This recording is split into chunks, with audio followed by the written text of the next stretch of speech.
ಓಂ ಶಾಂತಿ.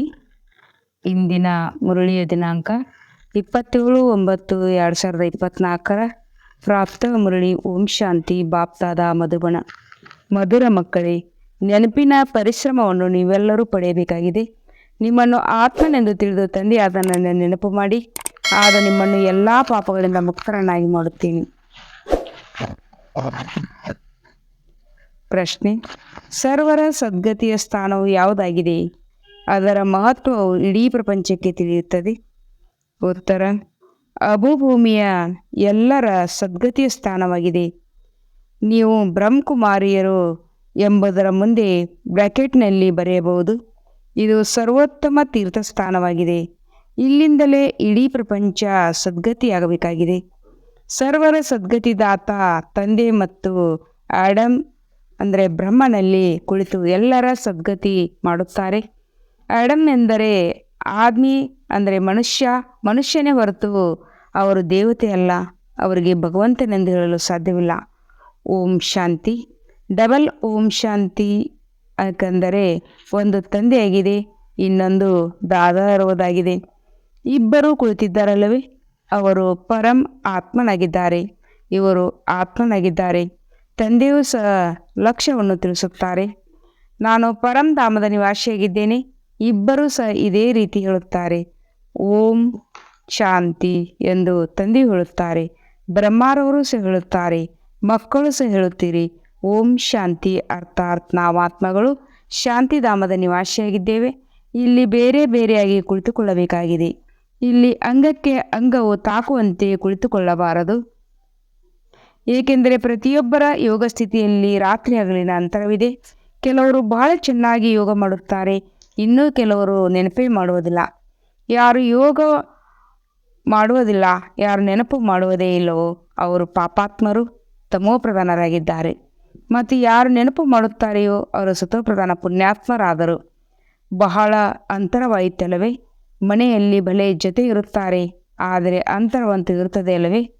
ಆದ್ದರಿಂದ ಭಾಗವತದಲ್ಲಿ ಅಸುರರ ಹೆಸರುಗಳಿವೆ. ಈ ಸಮಯದ್ದೇ ಇದೆಲ್ಲ ನೆನಪಾರ್ಥವಾಗಿದೆ. ಈ ಸಮಯದ್ದೇ ಇದೆಲ್ಲ ನೆನಪಾರ್ಥ. ಈ ಈಶ್ವರೀಯ ಚರಿತ್ರೆಯನ್ನು ತಂದೆಯ ಕುಳಿತು ಮಕ್ಕಳಿಗೆ ತಿಳಿಸುತ್ತಾರೆ. ಇದನ್ನೇ ಭಕ್ತಿ ಮಾರ್ಗದಲ್ಲಿ ಹಾಡುತ್ತಾರೆ. ಸತ್ಯಯುಗದಲ್ಲಿ ಏನೂ ನೆನಪಿರುವುದಿಲ್ಲ, ಎಲ್ಲವನ್ನು ಮರೆತು ಹೋಗುತ್ತೀರಿ. ತಂದೆಯು ಈಗಲೇ ಶಿಕ್ಷಣವನ್ನು ಕೊಡುತ್ತಾರೆ. ಸತ್ಯಯುಗದಲ್ಲಂತೂ ಎಲ್ಲವನ್ನೂ ಸಂಪೂರ್ಣವಾಗಿ ಮರೆತು ಹೋಗುತ್ತಾರೆ.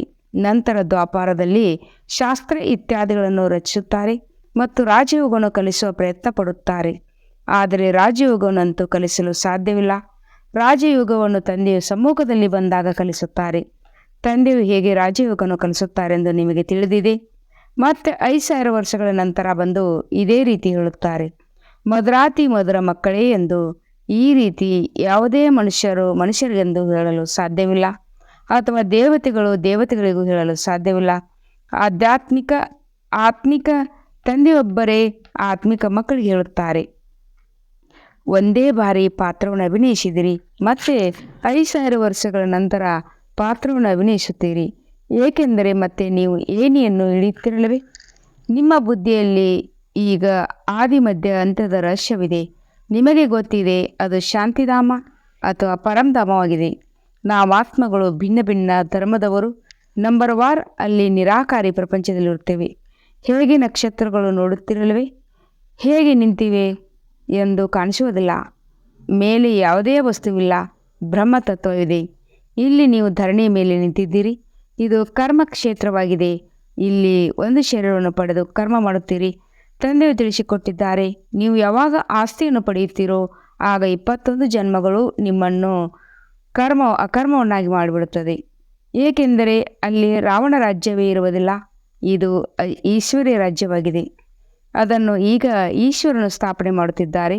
ಶಿವತಂದೆಯನ್ನು ನೆನಪು ಮಾಡುವುದರಿಂದ ಸ್ವರ್ಗದ ಮಾಲೀಕರಾಗುವಿರೆಂದು ಮಕ್ಕಳಿಗೆ ತಿಳಿಸುತ್ತಾರೆ. ಸ್ವರ್ಗವನ್ನು ಶಿವತಂದೆಯ ಸ್ಥಾಪನೆ ಮಾಡಿದ್ದಾರಲ್ಲವೇ? ಆದ್ದರಿಂದ ಶಿವತಂದೆಯನ್ನು ಮತ್ತು ಸುಖಧಾಮವನ್ನು ನೆನಪು ಮಾಡಿ. ಮೊದಲು ಶಾಂತಿಧಾಮವನ್ನು ನೆನಪು ಮಾಡಿ, ಆಗ ಚಕ್ರವು ನೆನಪಿಗೆ ಬರುವುದು. ಮಕ್ಕಳು ಮರೆತು ಹೋಗುತ್ತಾರೆ. ಆದ್ದರಿಂದ ಪದೇ ಪದೇ ನೆನಪು ತರಿಸಬೇಕಾಗುತ್ತದೆ. ಹೇ ಮಧುರಾತಿ ಮಧುರ ಮಕ್ಕಳೇ, ತಮ್ಮನ್ನು ಆತ್ಮನೆಂದು ತಿಳಿದು ತಂದೆಯನ್ನು ನೆನಪು ಮಾಡಿದರೆ ನಿಮ್ಮ ಪಾಪಗಳು ಭಸ್ಮವಾಗುತ್ತದೆ. ಪ್ರತಿಜ್ಞೆ ಮಾಡುತ್ತೇನೆ. ನೀವು ನನ್ನನ್ನು ನೆನಪು ಮಾಡಿದರೆ ಪಾಪಗಳಿಂದ ಮುಕ್ತರನ್ನಾಗಿ ಮಾಡುತ್ತೇನೆ. ತಂದೆಯೇ ಪತಿತ ಪಾವನ ಸರ್ವಶಕ್ತಿಗಳ ಅಥಾರಿಟಿಯಾಗಿದ್ದಾರೆ. ಅವರಿಗೆ ವಿಶ್ವದ ಆಲ್ಮೈಟಿ ಅಥಾರಿಟಿ ಎಂದು ಹೇಳಲಾಗುತ್ತದೆ. ಅವರು ಇಡೀ ಸೃಷ್ಟಿಯ ಆದಿ ಮಧ್ಯ ಅಂತ್ಯವನ್ನು ತಿಳಿದುಕೊಂಡಿದ್ದಾರೆ. ವೇದಶಾಸ್ತ್ರಗಳು ಇತ್ಯಾದಿ ಎಲ್ಲವೂ ತಿಳಿದಿದ್ದಾರೆ. ಆದ್ದರಿಂದಲೇ ಇವರಿಗೆ ಇವುಗಳಲ್ಲಿ ಯಾವುದೇ ಸಾರವಿಲ್ಲವೆಂದು ಹೇಳುತ್ತಾರೆ. ಗೀತೆಯಲ್ಲಿಯೂ ಸಹ ಯಾವುದೇ ಸಾರವಿಲ್ಲ. ಬಲೆ ಅದು ಸರ್ವಶಾಸ್ತ್ರ ಶಿರೋಮಣಿಯಾಗಿದೆ. ಉಳಿದೆಲ್ಲವೂ ಮಕ್ಕಳಾಗಿದೆ. ಹೇಗೆ ಮೊದಲು ಪ್ರಜಾಪಿತ ಬ್ರಹ್ಮನಾಗಿದ್ದಾರೆ, ಉಳಿದವರೆಲ್ಲರೂ ಮಕ್ಕಳಾಗಿದ್ದಾರೆ. ಪ್ರಜಾಪಿತ ಬ್ರಹ್ಮನಿಗೆ ಎಡಮ್ ಎಂದು ಹೇಳುತ್ತಾರೆ. ಎಡಮ್ ಅಂದರೆ ಆದ್ಮಿ, ಅರ್ಥಾತ್ ಮನುಷ್ಯನಾಗಿದ್ದಾರಲ್ಲವೇ. ಅಂದಾಗ ಇವರಿಗೆ ದೇವತೆ ಎಂದು ಹೇಳುವುದಿಲ್ಲ, ಎಡಮ್ಗೆ ಎಡಮ್ ಎಂದು ಹೇಳುತ್ತಾರೆ. ಭಕ್ತರು ಬ್ರಹ್ಮನಿಗೆ ದೇವತೆ ಎಂದು ಹೇಳಿಬಿಡುತ್ತಾರೆ. ಆದರೆ ತಂದೆಯು ತಿಳಿಸುತ್ತಾರೆ, ಎಡಮ್ ಅರ್ಥಾತ್ ಮನುಷ್ಯ ದೇವತೆಯೂ ಅಲ್ಲ, ಭಗವಂತನೂ ಅಲ್ಲ. ಲಕ್ಷ್ಮೀನಾರಾಯಣರು ದೇವತೆಯಾಗಿದ್ದಾರೆ.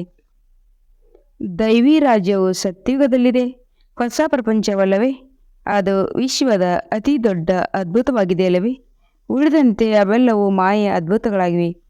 ದ್ವಾಪಾರದ ನಂತರ ಮಾಯೆಯ ಅದ್ಭುತಗಳಾಗುತ್ತವೆ. ಈಶ್ವರನ ಅದ್ಭುತವು ಹೇವೆನ್ ಸ್ವರ್ಗವಾಗಿದೆ. ಅದನ್ನು ತಂದೆಯೇ ಸ್ಥಾಪನೆ ಮಾಡುತ್ತಾರೆ. ಈಗ ಸ್ಥಾಪನೆಯಾಗುತ್ತಾ ಇದೆ. ಈ ದಿಲ್ವಾಡ ಮಂದಿರದ ಬೆಲೆ ಯಾರಿಗೂ ಗೊತ್ತಿಲ್ಲ. ಮನುಷ್ಯರ ಯಾತ್ರೆ ಮಾಡಲು ಹೋಗುತ್ತಾರೆ. ಅಂದಾಗ ಎಲ್ಲದಕ್ಕಿಂತ ದೊಡ್ಡ ತೀರ್ಥಸ್ಥಾನ ಇದಾಗಿದೆ.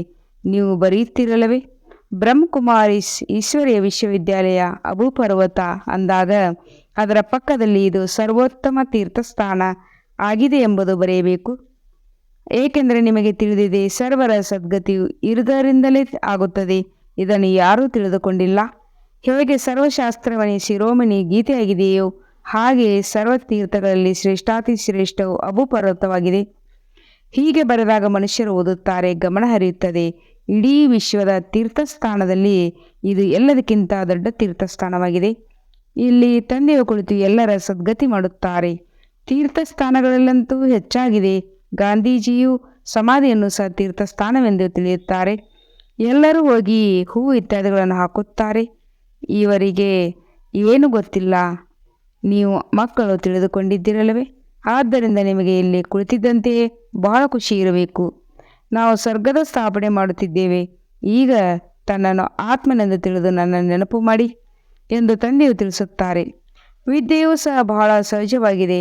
ಏನೂ ಖರ್ಚಾಗುವುದಿಲ್ಲ. ನಿಮ್ಮ ಮಮ್ಮಾರವರಿಗೆ ಒಂದು ಪೈಸೆ ಆದರೂ ಖರ್ಚಾಯಿತೆ? ಕವಡಿಯು ಖರ್ಚಿಲ್ಲದೆ ಓದಿ ಎಷ್ಟೊಂದು ಬುದ್ಧಿವಂತ ನಂಬರ್ 1 ಆಗಿಬಿಟ್ಟರು, ರಾಜಯೋಗಿನಿ ಆಗಿಬಿಟ್ಟರು. ಮಮ್ಮಾನ ಥರ ಮತ್ತಾರೂ ಆಗಿಲ್ಲ.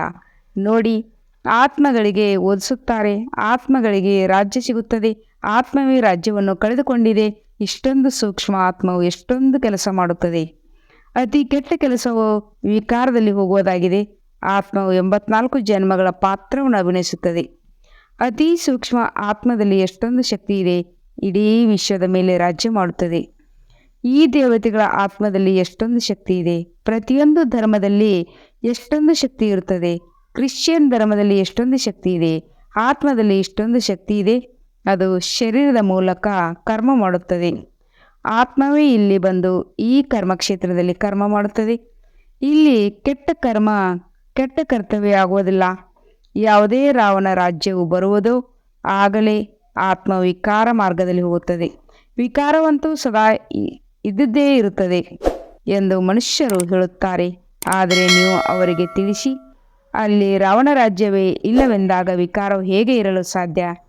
ಅಲ್ಲಿ ಯೋಗ ಬಲವಿರುತ್ತದೆ. ಭಾರತದ ಯೋಗ ಪ್ರಸಿದ್ಧವಾಗಿದೆ. ಅನೇಕರು ಇದನ್ನು ಕಲಿಯಲು ಇಚ್ಛಿಸುತ್ತಾರೆ.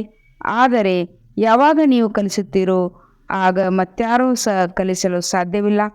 ಹೇಗೆ ಮಹರ್ಷಿ ಇದ್ದರು, ಯೋಗವನ್ನು ಕಲಿಸಲು ಎಷ್ಟೊಂದು ಪರಿಶ್ರಮ ಪಡುತ್ತಿದ್ದರು.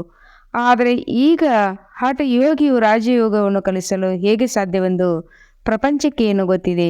ಚಿನ್ಮಯಾನಂದರ ಬಳಿ ಅನೇಕರು ಹೋಗುತ್ತಾರೆ.